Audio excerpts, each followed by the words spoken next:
এটা কোনো কিছুতেই মেনে নিতে পারতেছি না। কারণ 10 বছর আগে যে খাদ্যদ্রব্য মূল্য দাম ছিল তা দ্বিগুণ হয়ে এখন আমাদের এমন একটা পর্যায়ে এসেছে আমরা এই বেতন ভাতা দিয়ে চলতে পারতেছি না। এর পরিপ্রেক্ষিতে আমাদের আজকে এই কর্মসূচি ঘোষণা করা হয়েছে এবং আগামী 15 ডিসেম্বরের মধ্যে যদি পে স্কেল ঘোষণা করা না হয় তাহলে সমগ্র বাংলাদেশ অর্থাৎ 18 কোটি মানুষের সেবামূলক কাজ বন্ধ হয়ে যাবে এবং বর্তমানে আমাদের সাথে যে প্রশাসন চলতেছে তা আমরা কোনো কিছুতেই মেনে নিতে পারবো না। আমাদের এই চালবাহনা চলবে না। আমাদের জীবন ও রুটি রোজগারের তাগিদে আমরা আজকে এই অফিস আদালত ছেড়ে দিয়ে গাছতলায় এসে দাঁড়িয়েছি। আমরা সরকারি কর্মচারী হয়ে আর কত নিচু জায়গায় যাব আমরা জানি না। এর দায় সরকারকেই নিতে হবে, এর দায় সরকারকে নিতে হবে। কেন আমাদের সাথে এরকম করা হচ্ছে?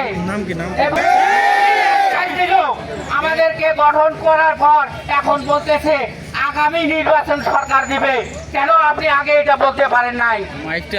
আজকে আপনারা যারা এখানে শ্রমিক প্রতিনিধি আছেন এবং আমাদের সামনে আমাদের ভ্যান চালক, অটো চালক, সকল ধরনের শ্রমিক প্রতিনিধি আছেন, আপনারা জেনে থাকবেন 2015 সালে সর্বনিম্ন বেতন ভাতা ধরা হয়েছিল 8,250 টাকা।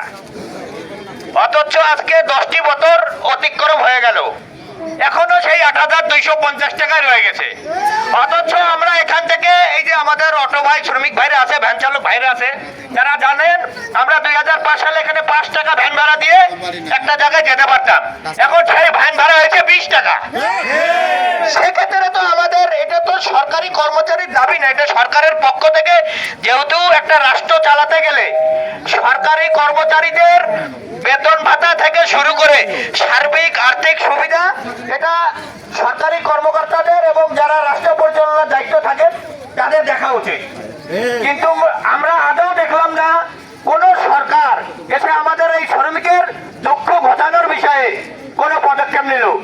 যদিও বা এই ইন্টারিম সরকার ডক্টর ইউনূসের নেতৃত্বে একটি পে কমিশন গঠন করেছে, কিন্তু তার মধ্যে যে কমিশনের সদস্যরা আছে তারা এই মধ্যে আছে এখন একটা টালবাহানা শুরু করেছে। কিন্তু সামনে আগামী ফেব্রুয়ারি মাসে জাতীয় নির্বাচন, যারা মনে করেছে যে নির্বাচন দিয়ে তারা পালা যাবে, নির্বাচিত সরকার এসে কি করবে করবে, এইটা কোনোভাবেই আমরা মেনে নেব না। আমরা আগামী 15 ডিসেম্বরের মধ্যে নবম পে স্কেলের গেজেট প্রকাশ চাই এবং 2026 পয়লা জানুয়ারি থেকে এই পে স্কেলের বাস্তবায়ন আমরা চাই। অন্যথায় 16 ডিসেম্বর থেকে মহান বিজয় দিবসে আমাদের ঘোষণা আসবে, বাংলাদেশের সকল কর্মকর্তা কর্মচারীর পক্ষ থেকে কোন ধরনের আর কল কারখানা থেকে শুরু করে রেলপথ, নৌপথ সমস্ত প্রশাসন অবরুদ্ধ করে রাখা হবে। সেই সঙ্গে আমি আমার শেষ কথা বলতে চাই, ডক্টর মোহাম্মদ ইউনূস যেহেতু অন্তর্বর্তী সরকারের প্রধান উপদেষ্টা, আমরা তার মুখ থেকেই আমাদের পে স্কেলের বাস্তবায়নের ঘোষণা চাই। অবশ্যই আমরা তার কাছ থেকে চাই, অন্যথায় আমরা 16 ডিসেম্বরের পর থেকে আমরা আন্দোলনে নেমে যাব ইনশাআল্লাহ। আসসালামু আলাইকুম ওয়া রাহমাতুল্লাহ। শ্রমিকজীবী মানুষ দীর্ঘ গত 2015 সালে পে কমিশন হয়েছে, 11 বছর পর্যন্ত আমাদের পে কমিশন নাই। যেটা দেওয়ার কথা 5 বছর পূর্তি 5 বছর পরে আমাদের পে কমিশন দেওয়ার কথা, কিন্তু 11 বছর রানিং আমাদের পে কমিশন দিচ্ছে না। অথচ এই অন্তর্বর্তী সরকার ঘোষণা দিয়েছে যে আমাদের পে কমিশন ডিসেম্বরের মধ্যে দিবে, কিন্তু অর্থমন্ত্রী, অর্থ উপদেষ্টা কিছুদিন আগে বিভ্রান্তি একটা বক্তব্য দিয়ে আমাদের মাঝে বিভ্রান্তি সৃষ্টি করেছে, যেটা বলেছে যে আগামী সরকার না আসলে উনি পে কমিশন দিতে পারবে না। পে কমিশন দিবে ডক্টর ইউনূস সাহেব, অর্থমন্ত্রী আমরা বুঝি না, আমাদের পে কমিশন দিতে হবে 1:4 35,000 টাকা নিম্নে, উপরে 1,40,000 টাকা। আমরা পে কমিশন মানি না। আপনারা বলেন, আমরা যদি অফিস আদালতে না যাই, অফিস আদালত চলবে? ইঞ্জিনের ড্রাইভার সাহেব যদি ইঞ্জিন না চালায়, রেলগাড়ি চলবে? আমরা আগামী 15ই ডিসেম্বরের মধ্যে সরকারে বাধ্যকতা করে দিচ্ছি, এই 15ই ডিসেম্বরের মধ্যে যদি আমাদের এই পে স্কেল ঘোষণা না করে, বাজেট ঘোষণা না করে, তাহলে 16 তারিখ থেকে রেল, নৌপথ, বিমানপথ, জাহাজপথ সবকিছু বন্ধ করে দেওয়া হবে। যতদিন পে কমিশন দিবে না, ততদিন গোটা রেলওয়ে সহ সমস্ত বাংলাদেশের শ্রমিক ভাইরা সবকিছু বন্ধ করে দিবে। এই বলে আমি আমার বক্তব্য শেষ করলাম। আল্লাহ হাফেজ। জনাব শ্রমিক প্রতিনিধি জনাব রফিকুল ইসলাম মিশু, শ্রমিক প্রতিনিধি। আসসালামু আলাইকুম। দুনিয়ার মজদুর এখন লড়াই করো, দুনিয়ার মজদুর পে কমিশন 15ই ডিসেম্বরের মধ্যে পে কমিশন দিতে হবে দুনিয়ার মজদুর।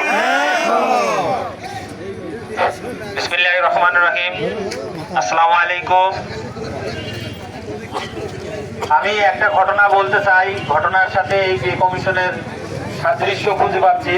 যে একটা লোক শীতের দিন একজনের বাসায় গেছে শীত বস্ত্রের জন্য। লোকটি তাকে দেখিয়ে বলল যে শীত বস্ত্র তাকে দিবে, কিন্তু লোকটি ঘরে যাওয়ার পরে শীত বস্ত্র দিতে মনে নেই। পরের দিন সকালে উঠি দেখে লোকটি মারা গেছে, কিন্তু ওখানে একটা চিঠিতে লেখি গেছে যে সে এতদিন ধরে শীত বস্ত্র ছিল না, কিন্তু সে মারা ঠান্ডার কারণে মারা যায়নি, কিন্তু এখন মারা যাওয়ার কারণ যে শীত বস্ত্র দেওয়ার আশাই ছিল যে সে শীত বস্ত্রটা পাবে, এই জন্য ঠান্ডা প্রকট হয়েছে। আর আমাদের পে কমিশন এমন হয়ে গেছে, যদি আজকে আমাদেরকে না দিত তাহলে পে কমিশন বোর্ড গঠন করে আমাদের সাথে এইরকম ছলচাতুরি না করলে আমাদের মনে আশা জাগতো না, আমরা আন্দোলনেও যাইতাম না। এখন আপনারা পরবর্তী সরকারের যে আশা দেখাচ্ছেন, আমার কথা হলো আশা যেহেতু দেখাইছেন, আপনাদেরকে পে কমিশন দিয়ে যাইতে হবে। আর 15ই ডিসেম্বরের মধ্যে আমাদের এই পে কমিশন আমরা দেখতে চাই, নাহলে আমাদের রেলওয়ে পথ এইটা কিন্তু জনসাধারণের সাথে সেবামূলক প্রতিষ্ঠান। আমরা চাই না যে জনদুর্ভোগ করে আমরা কোনো আন্দোলন মিছিলে যাই। এই জন্য অতি বিলম্বে প্রধান উপদেষ্টাকে বলবো যে আপনি আমাদের এই পে কমিশন আপনার হাতে দিয়ে যান। আর আমি আমার বক্তব্য দীর্ঘায়িত করবো না, এই বলি আমার বক্তব্য শেষ করলাম। আসসালামু আলাইকুম। পে কমিশনের উপরে মিছিল মিটিং শুরু হলো। আমরা আগামীতে যখনই আপনাদের ডাক দিব অবশ্যই আবার আসতে হবে। এটা হয়তো লাগাতার কর্মসূচিও আসতে পারে, এই জন্য আপনারা প্রস্তুত থাকবেন। সবাইকে, আপনারা যারা আসছেন সবাইকে ধন্যবাদ জানিয়ে এখানকার আজকের মানববন্ধন এখানে শেষ করা হলো। ধন্যবাদ সবাইকে। দুজনে দাঁড়ান, এটা নেন ভাই, এটা নেন,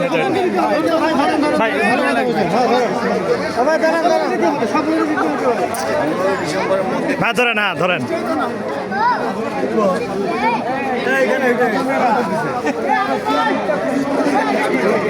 দেখি